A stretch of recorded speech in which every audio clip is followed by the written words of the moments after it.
Welcome to స్వతంత్ర. నేను విజయ్. ముందుగా హెడ్లైన్స్ చూద్దాం. సమ్మె విరమించిన జుడాలు సమస్యలు పరిష్కరిస్తామన్న మంత్రి దామోదర.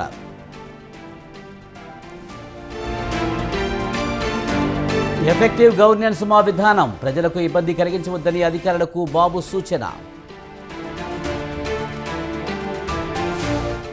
స్వచ్ఛాంధ్ర కార్పొరేషన్పై పవన్ సమీక్ష, కేంద్రం నిధులు ఏమయ్యాయని ఆరా.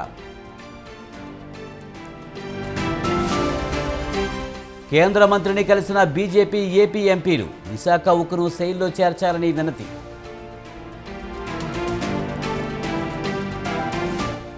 మద్యంలో కేజ్రీవాల్ను అరెస్ట్ చేసిన సిబిఐ, తన వాగ్మూలంలో సిసోడియా పేరు చెప్పాలన్న ఢిల్లీ సీఎం.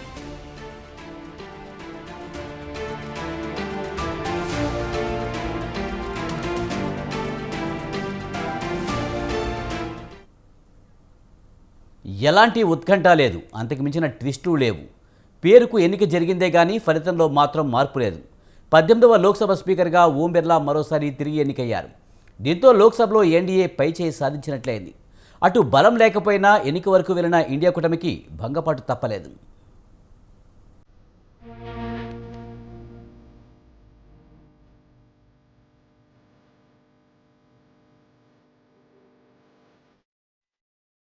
ఉత్కంఠ వీడిపోయింది. ఊహించిందే జరిగింది. 18వ లోక్సభ స్పీకర్గా ఓం బిర్లా ఎన్నికయ్యారు.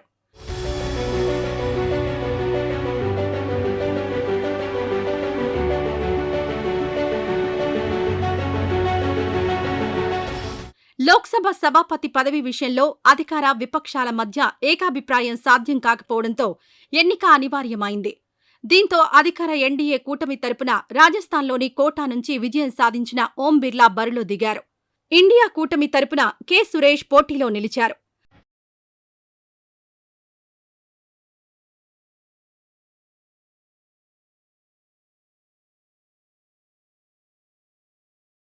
అధికార విపక్షాల మధ్య స్పష్టమైన సంఖ్యాబలం తేడా ఉండడంతో ఎన్డీఏ కూటమి అభ్యర్థి విజయం ఖాయమేనని స్పష్టమైన 48 ఏళ్ల తర్వాత ఎన్నికకు పరిస్థితి దారితీయడంతో ఏమైనా అద్భుతం జరుగుతుందా అన్న అభిప్రాయం వ్యక్తమైంది.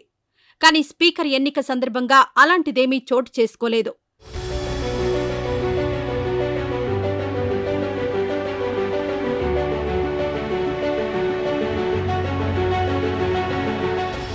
లోక్సభ సమావేశాలు ప్రారంభం కాగానే ప్రొటెం స్పీకర్ ఎన్నిక చేపట్టారు. సభాపతిగా ఓం బిర్లా పేరును ప్రతిపాదిస్తూ ప్రధాని నరేంద్ర మోడీ తీర్మానం ప్రవేశపెట్టారు. ఈ తీర్మానాన్ని రాజ్నాథ్ సింగ్ సహా పలువురు ఎన్డీఏ ఎంపీలు బలపరిచారు. I call upon Prime Minister Shri Narendra Modi to move the motion. मैं प्रस्ताव करता हूं कि श्री ओम बिरला जो इस सभा के सदस्य हैं को इस सभा के अध्यक्ष के रूप में चुना जाए. Shri Rajnath Singh to second the motion. महोदय, आपकी अनुमति से माननीय प्रधानमंत्री जी द्वारा प्रस्तुत प्रस्ताव का मैं समर्थन करता हूँ. आदरणीय अध्यक्ष महोदय, ये सदन का सौभाग्य है कि आप दूसरी बार इस आसन पर विराजमान हो रहे हैं. आपको और इस पूरे सदन को मेरी तरफ से मैं बहुत बहुत बधाई देता हूँ. मेरी तरफ से आपको शुभकामनाएं हैं, लेकिन इस पूरे सदन की तरफ से भी आपको अनेक अनेक शुभकामनाएं. अमृत काल के इस महत्वपूर्ण कालखंड में दूसरी बार इस पद पर विराजमान होना बहुत बड़ा दायित्व आपको मिला है.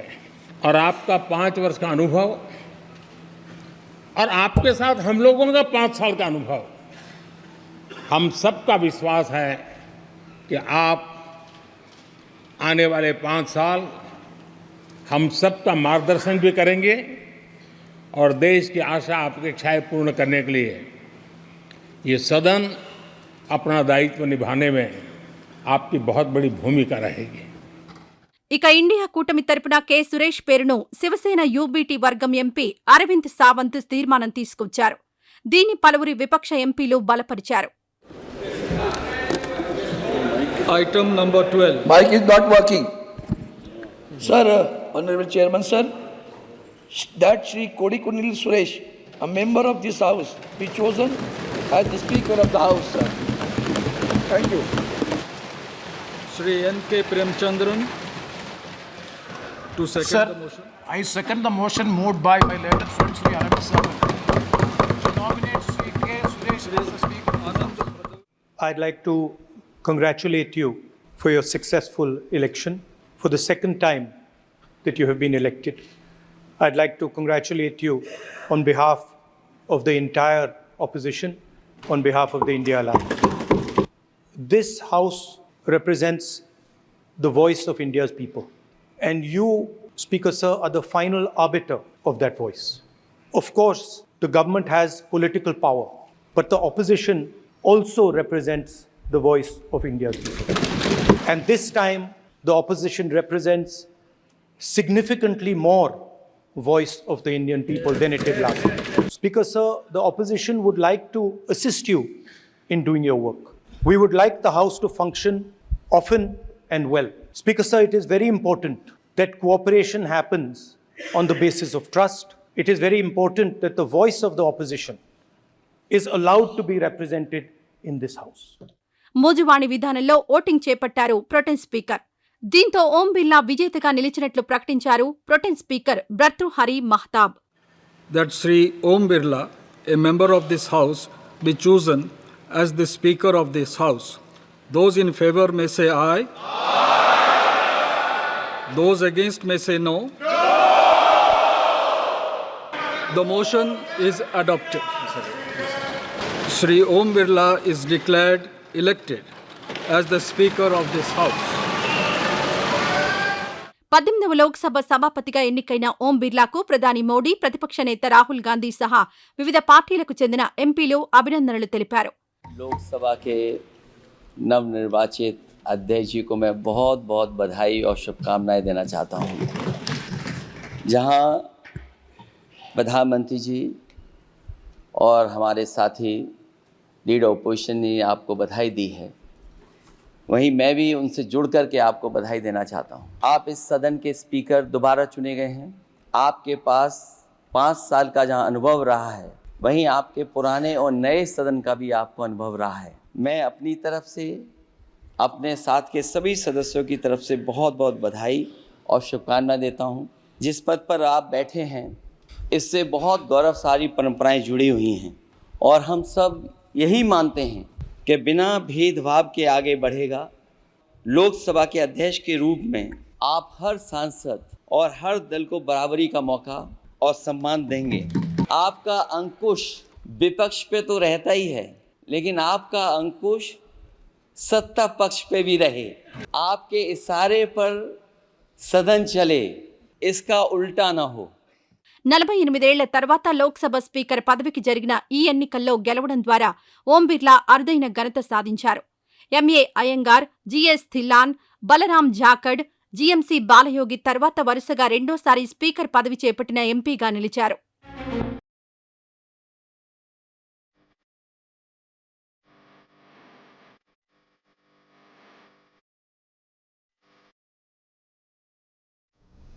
ఆర్టీసీ రిటైర్డ్ ఉద్యోగస్తులకు రావాల్సిన రిటైర్మెంట్ బెనిఫిట్లు అందరి ద్రాక్షగా మిగిలిపోతున్నాయి. ప్రభుత్వాలు మారినా తీరు మారడం లేదని ఆవేదన చెందుతున్నారు ఆర్టీసీ పదవీ విరమణ ఉద్యోగస్తులు. నష్టాల వల్ల నిధులు లేవన్న కారణంతో తమకు అందాల్సిన గ్రాడ్యుటీ నిలిచిపోవడంపై ఆందోళన చెందుతున్నారు.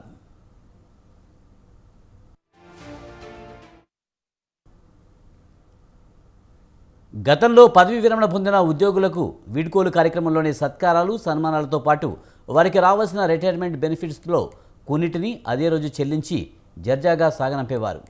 కానీ ఇప్పుడు ఆ ఆనవాయితీ కొనసాగడం లేదు. పూలమాలలు, బొకేలు ఇచ్చి వీడ్కోలు చెప్పేస్తున్నారు తప్ప పదవీ విరమణ ఆర్థిక ప్రయోజనాలను పక్కన పెడుతున్నారని ఆవేదన చెందుతున్నారు రిటైర్డ్ ఎంప్లాయీస్. గతంలో పదవీ విరమణ పొందిన కొద్ది రోజుల్లోనే గ్రాడ్యుటీ మొత్తం చెల్లించే పద్ధతి ఉండేది. కానీ ఇప్పుడు నెలల తరబడి ఎదురు చూడాల్సి వస్తుందని వాపోతున్నారు. ఈ సంవత్సరం జనవరి వరకు వెంటనే గ్రాడ్యుటీ చెల్లించినా ఆ తర్వాత ఫిబ్రవరి నుంచి బ్రేక్ పడింది. ఆ నెలలో రిటైర్ అయిన వారికి నెల ఆలస్యంగా చెల్లించారు. మార్చిలో రిటైర్ అయిన వారికి 3 రోజుల క్రితం చెల్లించారు. ఇక ఏప్రిల్ నుంచి పదవీ విరమణ పొందుతున్న వారు ఎదురుచూపుల జాబితాలో ఉన్నారు.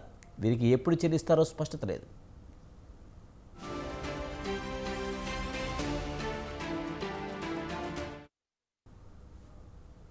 ఆర్టీసీలో పదవి విరమణ పొందిన వారికి రిటైర్మెంట్ బెనిఫిట్స్గా వచ్చే వాటిల్లో ఇది పెద్ద మొత్తం. దీని ఆధారంగా భవిష్యత్ కార్యాచరణకు ప్రణాళికలు సిద్ధం చేసుకుని ఉంటారు.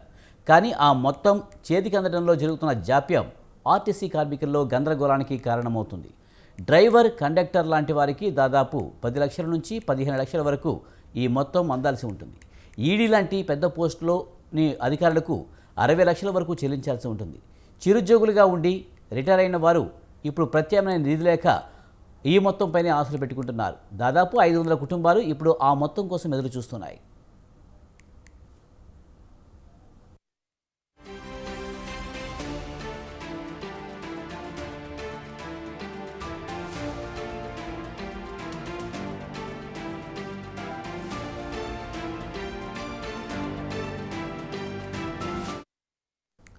ఆర్టీసీలో 2013 వేతన సవరణను 2015లో అమలు చేశారు.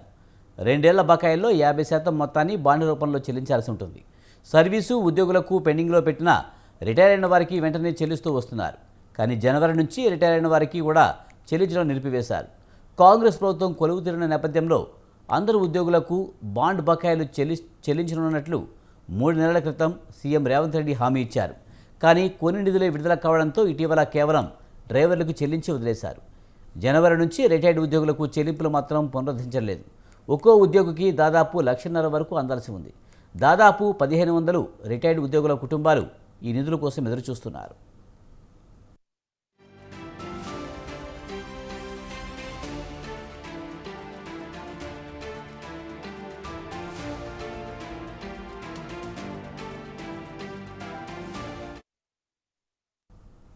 రాష్ట్రంలోని పల్లె దవాఖానాలు పనిచేయడం లేదు. ప్రజలకు నిత్యం వైద్య సేవలు అందించవలసిన పల్లె దవాఖానాలకు ఇప్పుడు జబ్బు చేసింది. డాక్టర్లు లేక పల్లెల్లో వైద్యం పడకేసింది.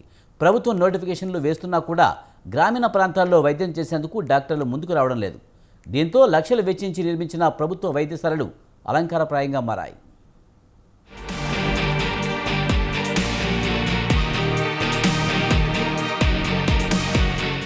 తెలంగాణ వ్యాప్తంగా ఉన్న పల్లె దవాఖానాల్లో వైద్యులు అందుబాటులో లేరు. డాక్టర్లు లేకపోవడంతో వైద్య సేవలు నిలిచిపోతున్నాయి. గ్రామీణ ప్రాంతాల్లో వైద్యం చేయడానికి వైద్యులు ముందుకు రావడం లేదు.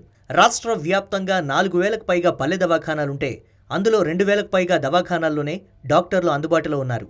గ్రామీణ ప్రాంతాల ప్రజలకు వైద్య సేవలను మరింత చేరువ చేసేందుకు గ్రామీణ ప్రాంతాల్లోని హెల్త్ సబ్ సెంటర్లను ప్రభుత్వం పల్లె దవాఖానాలుగా మార్చి ఎంబీబీఎస్ డాక్టర్లను అందుబాటులో ఉంచాలని నిర్ణయించింది. కానీ రూరల్ ప్రాంతాల్లో పనిచేసేందుకు వైద్యులు ముందుకు రాకపోవడంతో స్టాఫ్ నర్సులతోనైనా సరిపెట్టాలనుకుంది. ఇప్పటికీ రాష్ట్ర వ్యాప్తంగా 2000కు పైగా పల్లె దవాఖానాల్లో వైద్యుల పోస్టులు ఖాళీగా ఉన్నాయి.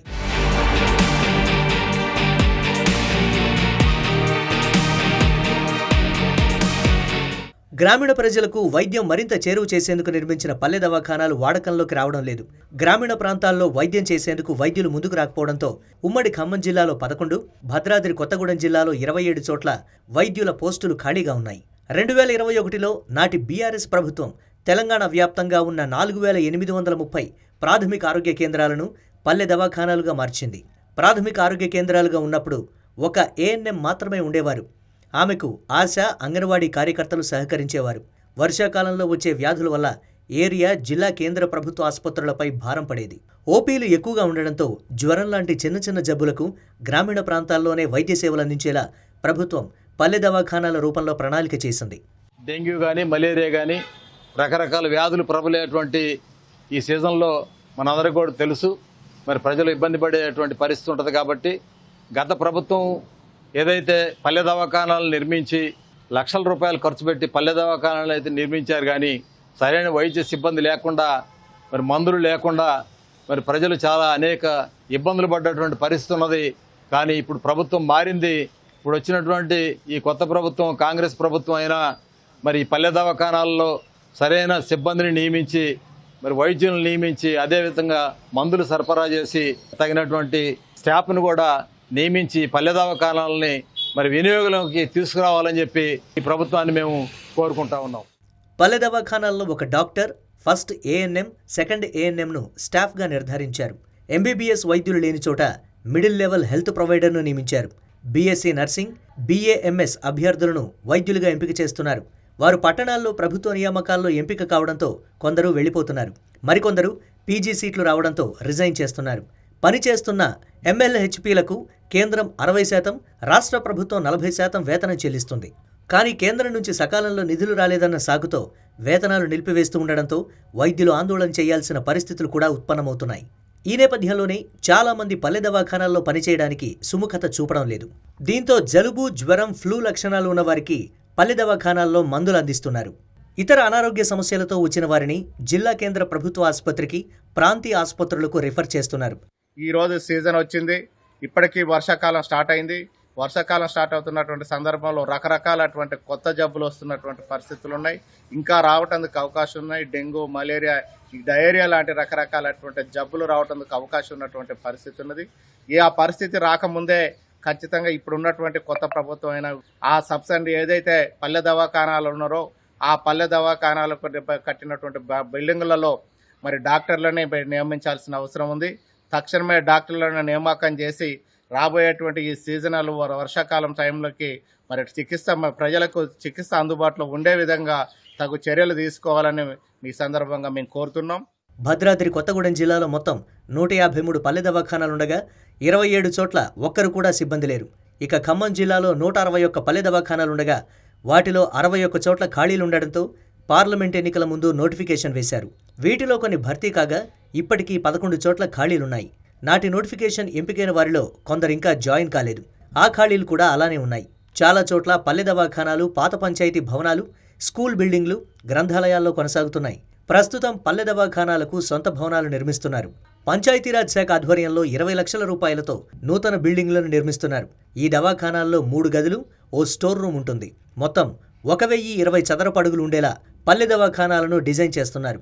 ఇప్పటికైనా పల్లె దవాఖానాలో వైద్య సిబ్బందిని నియమించి వైద్య సేవలు అందుబాటులోకి తీసుకురావాలని ప్రజలు కోరుతున్నారు.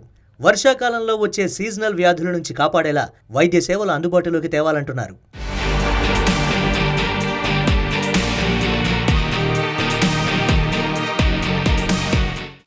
ఛత్తీస్గఢ్ దండకారణ్యంలో పోలీసులు పట్టుబిగుస్తున్న వేళ మావోయిస్టుల కన్ను తెలంగాణపై పడిందా? ఇక్కడికి మకం మారిస్తే పార్టీకి సానుకూల వాతావరణం ఏర్పడే అవకాశం ఉందా?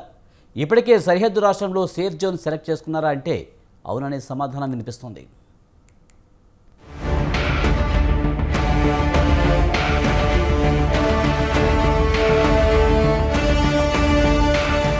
ఛత్తీస్గఢ్ అడవుల్లో వరుస అలజడులు మావోయిస్టులను కంగారు పెట్టిస్తున్నాయి. నక్సల్స్ ఏరివేతే లక్ష్యంగా బలగాలు మోహరిస్తున్నాయి. దీంతో ప్రతికూల పరిస్థితులను ఎదుర్కొంటున్నారు మావోలు. వారికి అత్యంత కీలకమైన పువ్వర్తి వంటి దట్టమైన అడవుల్లోనూ బలగాలు తిష్టవేసి క్యాంపుల సంఖ్యను పెంచుకుంటూ బలగాలను మావోయిస్టులపై ఉసిగొలుపుతున్నాయి. ఆపరేషన్ కగారు పేరుతో వేటను మరింత ముమ్మరం చేశాయి. ఇక ఇప్పటికీ కూంబింగ్లతో పార్టీ కీలక నేతలు దూరమవడం ఆందోళనకు గురిచేస్తోంది. అబూజామడ్ అటవీ ప్రాంతంపై బలగాల పట్టు పెరిగిపోతున్న క్రమంలో పార్టీ తీరని నష్టాన్ని చవిచూస్తోందన్న కంగారు మొదలైనట్టు తెలుస్తోంది. దీంతో సేఫ్ జోన్కు తరలి వెళ్లేందుకు ప్రయత్నిస్తున్నారు మావోయిస్టులు. తమ కీలక నాయకులను కాపాడుకోవడంతో పాటు పార్టీ క్యాడర్ సేఫ్గా ఉండాలని భావిస్తున్న క్రమంలో తెలంగాణ సరిహద్దులపై ఫోకస్ చేసినట్టు సమాచారం.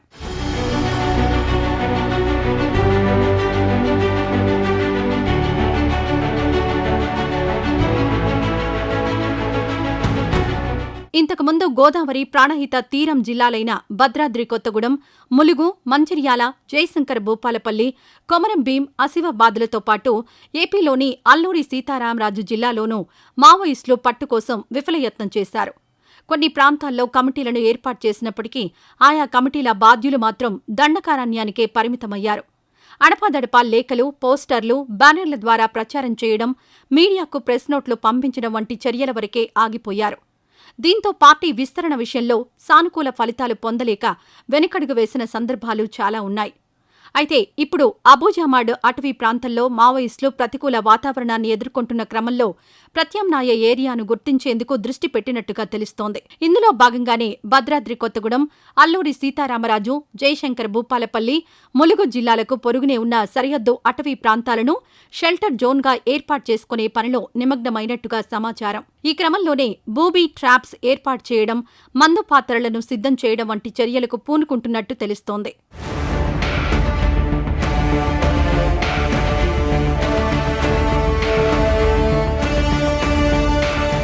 ఇక మరోపక్క పార్టీ బలోపేతం కోసం ప్రత్యేక యాక్షన్ టీంని కూడా రంగంలోకి దించారట మావోయిస్టు కీలక నేతలు. ఈ టీం సభ్యులు తమకు అనుకూలంగా ఉన్న గ్రామాల్లో ప్రస్తుతం ఎలాంటి పరిస్థితులున్నాయి, సానుభూతి పరుల నుంచి మద్దతు లభిస్తుందా లేదా అనే అంశాలను కూడా బేరీజు వేయడంపై దృష్టి సారిస్తున్నట్టుగా సమాచారం.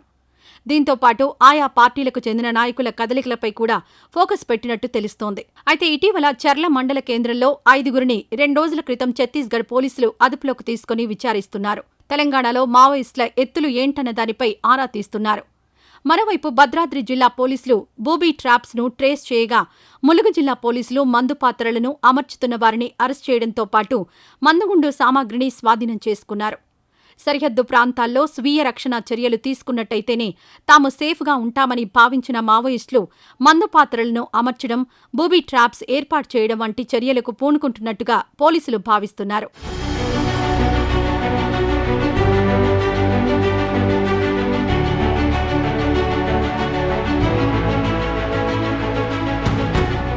మరోవైపు అసలు తెలంగాణ సేఫేనా కాదా అన్న యోచనలో కూడా ఉన్నారు మావోయిస్టులు. ఛత్తీస్గఢ్ వంటి దండకారణ్యాలు తెలంగాణలో ఉన్నాయా, ఉన్నా అక్కడి పరిస్థితులు అనుకూలిస్తాయా, సానుభూతి పరుల సహకారం సాధ్యమేనా అన్న ఆలోచనలో పడ్డారు. మరి ఇలాంటి పరిణామాల మధ్య మావోయిస్టులు తెలంగాణలో పాగా వేయడం ఖాయమేనా? అదే జరిగితే పోలీసుల రియాక్షన్ ఎలా ఉండనుంది? అలాగే నక్సల్స్ కార్యకలాపాలు ఎవరి మీద ప్రభావం చూపుతాయి అన్న చర్చ సాగుతోంది.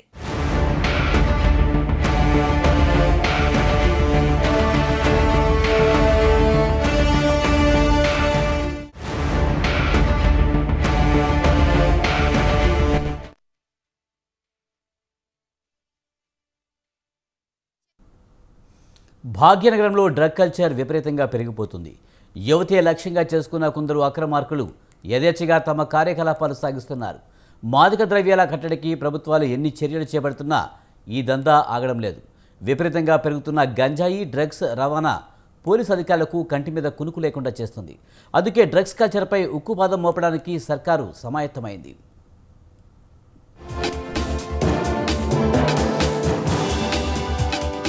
విద్యార్థుల బంగారు భవితను డ్రగ్ కల్చర్ ఛిద్రం చేస్తోంది. ఒకప్పుడు ఢిల్లీ, ముంబై, బెంగుళూరు, గోవా లాంటి నగరాల్లో కొంత మాత్రంగా ఉన్న డ్రగ్స్ వినియోగం ఇప్పుడు హైదరాబాద్ నగరంలో విపరీతంగా పెరిగిపోయింది. నగరంలో గంజాయి, డ్రగ్స్ వినియోగం యథేచ్ఛగా కొనసాగుతోంది.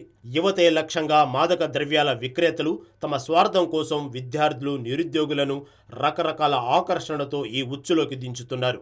దీంతో ఎంతో భవిష్యత్తున్న యువత డ్రగ్స్కు బానిసలై ఎందుకు పనికి రాకుండా పోతున్నారు.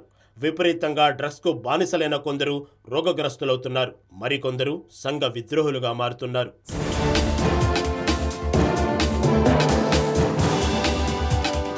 మహానగరంలో డ్రగ్స్ కల్చర్ మహా జోరుగా పెరిగిపోవడంతో పాలకులు, అధికారులు దీనిపై ప్రత్యేక దృష్టి సారించారు.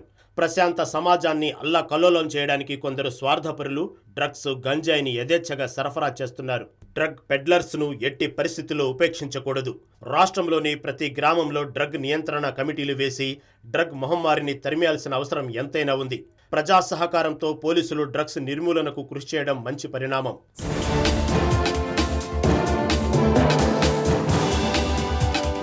డ్రగ్స్ వల్ల కలిగే నష్టాలను ప్రజలకు అన్ని విధాలా తెలియజేయాల్సిన అవసరం ఉంది.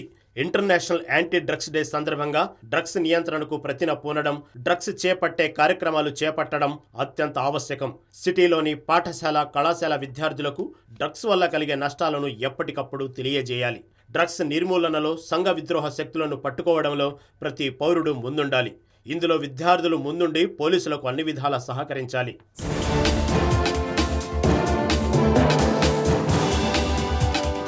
డ్రగ్స్ బారిన పడి ఎన్నో రాష్ట్రాలు, ఎన్నెన్నో మహానగరాలు తిరోగమన బాట పడుతున్నాయి. ఈ కారణంగా డ్రగ్స్ సంపూర్ణ నిర్మూలనకు ప్రజల, ప్రభుత్వాలు అందరూ కృతనిశ్చయంతో ముందుకెళ్లాల్సి ఉంది.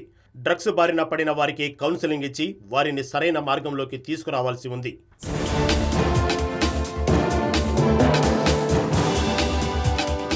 ఒక్కసారి డ్రగ్స్కు అలవాటు పడితే బయటకు రావడం చాలా కష్టమవుతుంది. అందుకే prevention is better than cure సామెతను పాటించి గంజాయి, డ్రగ్స్ను దరిచేరకుండా చూసుకోవాలి. డ్రగ్స్ దందాకు చెక్ పెట్టడానికి పోలీసు శాఖ మరింత శ్రమించాల్సిన అవసరం ఎంతైనా ఉంది.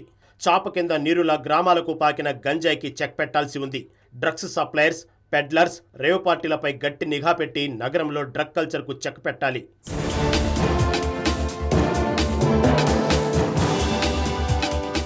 రెక్కలు ముక్కలు చేసుకుని ఎన్నో రోజులు పస్తులుండి ఎన్నో నిద్రలేని రాత్రులు గడిపి తమ బిడ్డలను మహానగరాల్లో పెద్ద పెద్ద పాఠశాలల్లో కళాశాలల్లో తల్లిదండ్రులు చదివిస్తున్నారు. తమ బిడ్డ బుద్ధిగా చదువుకొని పెద్ద పెద్ద కొలువులు పొందుతాడని, దేశ ప్రతిష్ట ఇనుమడింపజేస్తాడని పాపం ఆ గ్రామీణ ప్రాంతవాసులు సంబరపడుతుంటే ఇక్కడ జరుగుతున్నది ఏమిటి? డ్రగ్ కల్చర్, మత్తు మందులు, మత్తు పానీయాలకు అలవాటు పడి యువత భ్రష్టులవుతున్నారు. స్వతహాగా మంచిగా ఉండి బుద్ధిగా చదువుకునే పిల్లలను కొందరు బడాబాబులు రకరకాల ఆకర్షణలతో డ్రగ్స్ ఉచ్చులోకి దించి తమ పబ్బం గడిపేసుకుంటున్నారు. విద్యార్థుల భవితను అధోగతి పాల్చేస్తున్నారు. డ్రగ్ కల్చర్ నిలువరించడంలో తల్లిదండ్రులు, పాలకులు, పోలీసులు, అధికారులు, పౌరులు ఇలా అందరూ పాత్ర వహించాల్సి ఉంటుంది.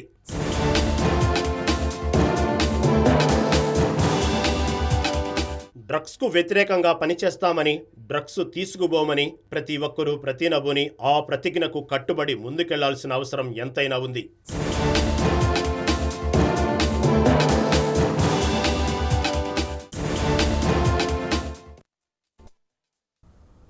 బెయిల్ పిటిషన్లపై ఆలస్యం తగదని కీలక వ్యాఖ్యలు చేసింది సుప్రీంకోర్టు. బెయిల్ మంజూరు దరఖాస్తులను అనవసరంగా వాయిదా వేయకూడదని ఢిల్లీ హైకోర్టును ఉద్దేశిస్తూ కింది స్థాయి కోర్టును ఆదేశించింది. మనీ లాండరింగ్ కేసులో ఢిల్లీ మాజీ సీఎం సత్యేంద్ర జైన్ బెయిల్ విచారణ నేపథ్యంలో ఈ కీలక వ్యాఖ్యలు చేసింది అత్యున్నత న్యాయస్థానం.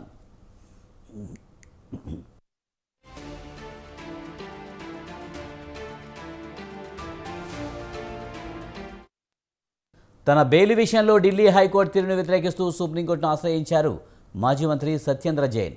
తన పిటిషన్ను విచారించకుండా సుదీర్ఘకాలం పాటు వాయిదా వేస్తుందని ఆరోపిస్తూ పిటిషన్ దాఖలు చేశారు. దీనిపై justice Manoj Mishra, justice SVN భట్లతో కూడిన ధర్మాసనం విచారించింది. ఈ సందర్భంగా బెయిల్ వ్యవహారాలను అనవసరంగా వాయిదా వేయకూడదని, తదుపరి విచారణ తేదీ అయిన జూలై 9న హైకోర్టు తగిన నిర్ణయం తీసుకుంటుందని ఆశిస్తున్నట్లు పేర్కొంది. ఢిల్లీ సీఎం అరవింద్ కేజ్రీవాల్కు ట్రయల్ కోర్టు ఇచ్చిన బెయిల్పై హైకోర్టు స్టే విధించడం అసాధారణ చర్యగా పరిగణించింది.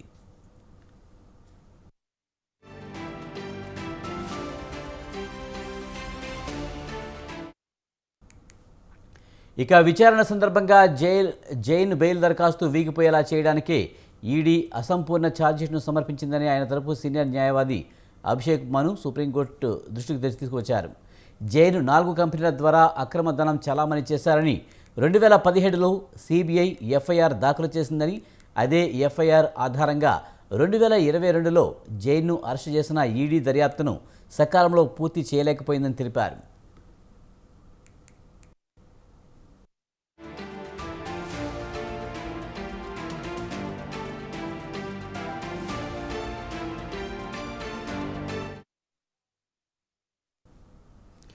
ఇవి ఈ బులెటిన్ విశేషాలు. చూస్తూనే ఉండండి స్వతంత్ర.